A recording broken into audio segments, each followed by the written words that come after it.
नौजवानों से कहता हूं, जितना प्रेम आप अपने कुत्ते पर निछावर करते हो, उसका 10% प्रेम अपने बूढ़े माँ बाप पर निछावर कर दो, उनका बुढ़ापा सुधर जाएगा। ज्यादा वक्त आपके पास नहीं है, इसीलिए मैं बहुत छोटी 4 बातें याद करने के लिए कह रहा हूं। पहली बात, एक दिन छोड़कर जाना है। दूसरी बात, जो मेरे भाग्य में है वो कहीं जा नहीं सकता, और जो चला गया समझो मेरे भाग्य में। इतना सोचेगा तो आदमी को संतोष होगा ना। हाय हाय हाय हाय हाय, टेंशन होता है, दुख होता है, तकलीफ होती है, परेशानी होती है, वो नहीं होगी ना। सोच बदलें, सोच बदलें, चिंतन बदले, सोच बदले। लेकिन आदमी तो वही अपनी पुरानी सोच पे चलता है।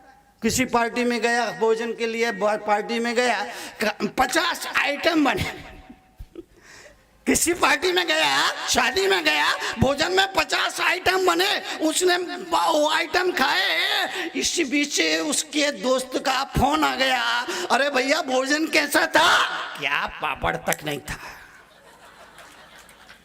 50 आइटम का कोई मार तो नहीं, क्या पापड़ तक नहीं था। सोच बदलिए, दुनिया नहीं बदलेगी। कल भी मैंने बोला, आपको ही बदलना पड़ेगा ना। दुनिया नहीं बदलेगी, दुनिया नहीं बदलेगी, आपको ही बदलना पड़ेगा। इसीलिए जीवन के लिए, जीवन के परिवर्तन, जब समृद्धि विकास के लिए एक ही बात याद रखना। 4 बातें सुबह सुबह पढ़ लेना। चाय पीने से पहले, दूध पीने से पहले, नाश्ता करने से पहले, झगड़ा करने से पहले। नहीं, झगड़ा तो करोगे वो तो मुझे मालूम है। तरुण सागर कुछ भी कहते रहे, उससे कोई मतलब नहीं, झगड़ा तो करोगे। तो आप ये 4 बातों को याद रख लेना। नंबर 1, बोलेंगे आप, सब कुछ छोड़कर जाना। इतना सा वाक्य आपके कदम जो अन्याय की तरह, अनीति की तरह, पैसा पैसा पैसा पैसा, ऐसा हो वैसा हो, फिर चाहे जैसा हो, पर हाथों में इस नीति पे चल रहा है ना आदमी, रुक जाएगा, रुक जाएगा, रुक जाएगा। पहला बात, एक दिन छोड़कर सब जाना है। दूसरा बात, जो मेरे भाग्य में है वो कहीं जा नहीं सकता। एक भाई से मैं बात कर रहा था, उसने कहा, मुनि जी मेरे पिताजी आखिरी में मुझे बोल कर गए कि बेटा, कोई तुम्हारे हाथ से छीन सकता है पर तुम्हारे भाग्य से नहीं छीन सकता है। मुझे बस आज भी पिता के वो वाक्य याद है, कोई तुम्हारे हाथ से छीन सकता है लेकिन भाग्य से, किस्मत से। इतना आदमी का भरोसा हो जाए तो कोई भी बड़ी दुर्घटना घट जाए, आदमी हिम्मत नहीं खोएगा, आदमी धैर्य नहीं खोएगा, आदमी परेशान नहीं होगा, आदमी दुखी नहीं होगा। दूसरी बात भी याद रखिए,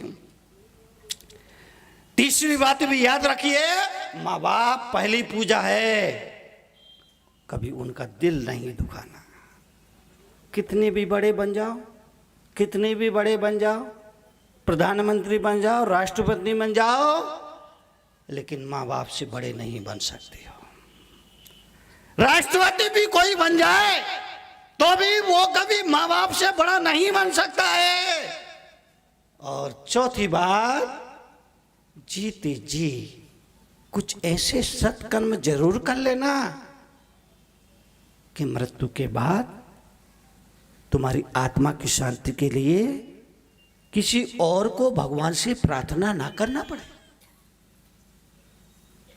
मृत्यु के बाद तुम्हारी आत्मा की शांति के लिए किसी और को भगवान से प्रार्थना ना करना पड़े, क्योंकि दूसरों के द्वारा की गई प्रार्थनाएं तुम्हारे काम नहीं आती है, तुम्हारी प्रार्थना ही तुम्हारे काम आएंगी। इसलिए जीते जी हो सबास में जीते जी अपने होश हवास में कुछ कर्म सत्कर्म कर लो। मैं इशारों की भाषा नहीं बोलता, मैं तो बहुत क्लियर कट बोलता हूं। इसी लोग मेरे प्रवचनों को कड़वे प्रवचन कहते। सड़कों पे मैं पैदल ही आता हूं, कहीं पैदल ही जाता हूं। फरीदाबाद से पैदल चल के आया हूं, गाड़ियां निकलती है, गाड़ियां निकलती है, गाड़ियां निकलती है।